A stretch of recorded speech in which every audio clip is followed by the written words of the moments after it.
Hello guys, in today's video I'm gonna show you how to turn off video downloads on your account on TikTok.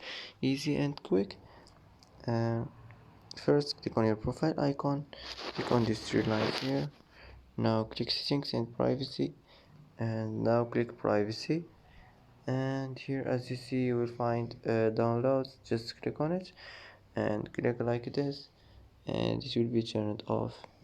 And that's how to turn off video downloads on your account on TikTok. Easy and quick. And that's it for today's video.